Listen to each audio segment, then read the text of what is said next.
Kabar terbaru untuk para PNS dan P3K, kira-kira berapa besaran THR untuk PNS dan P3K tahun ini? Berikut rinciannya. Yuk kita cek bersama. Assalamualaikum warahmatullahi wabarakatuh. Bagi Bapak Ibu yang belum subscribe channel ini, mohon diklik dulu tombol subscribe-nya, bunyikan lonceng notifikasinya, like, komen, dan juga di-share video ini kepada yang membutuhkan.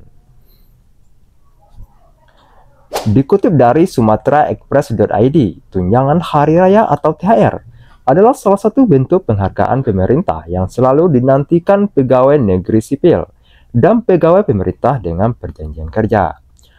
Kehadiran THR menjadi upaya pemerintah untuk mendukung kesejahteraan para pegawai, terutama menjelang hari raya besar keagamaan. Berikut informasi lengkap mengenai besaran dan mekanisme pemberian THR bagi PNS dan P3K tahun ini.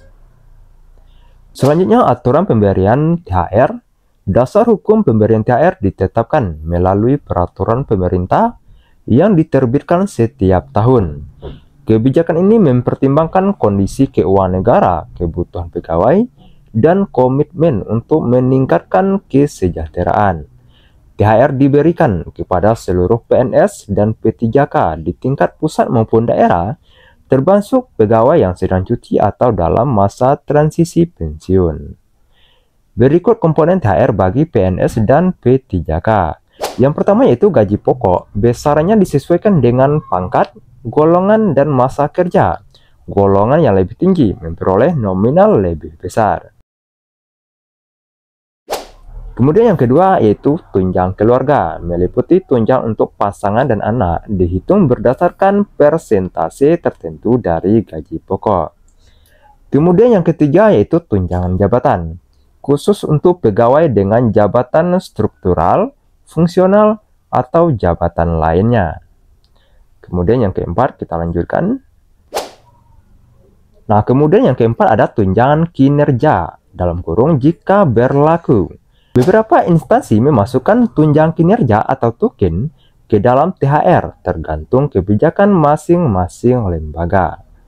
Namun, tunjangan operasional seperti transportasi biasanya tidak termasuk dalam komponen THR. Kemudian contoh perhitungan THR. Sebagai ilustrasi, berikut simulasi THR untuk PNS golongan 3A dengan gaji pokok Rp3 juta. Yang pertama yaitu mendapatkan gaji pokok Rp3 juta, kemudian tunjangan keluarga 10% yaitu 300.000, kemudian tunjangan jabatan 1 juta, total THR yaitu 4.300.000. Besaran ini dapat berbeda tergantung golongan, masa kerja, dan kebijakan instansi. Kemudian ada jadwal dan cara pencairan THR. THR umumnya dicairkan paling lambat 10 hari kerja sebelum hari raya besar keagamaan. Pencairan dilakukan langsung ke rekening pegawai untuk mempermudah distribusi. Pemerintah pusat dan daerah bekerja sama memastikan sebuah pegawai menerima haknya tepat waktu. Kemudian ada manfaat ekonomi dan sosial THR. Selain membantu kebutuhan pegawai, THR juga berdampak positif pada perekonomian nasional. Dengan meningkatnya daya beli masyarakat, sektor perdagangan dan konsumsi mengalami peningkatan, yang pada akhirnya mendorong pertumbuhan ekonomi. Pemberian THR bagi PNS dan P3K adalah bentuk apresiasi pemerintah atas kerja keras mereka dalam melayani masyarakat. Dengan THR, pegawai diharapkan dapat merayakan hari raya keagamaan dengan tenang dan penuh kebahagiaan. Nah, itulah kisaran THR yang diterima oleh PNS ataupun P3K, yaitu tergantung dengan golongan dan masa kerjanya. Terima kasih sudah menonton. Wassalamualaikum warahmatullahi wabarakatuh.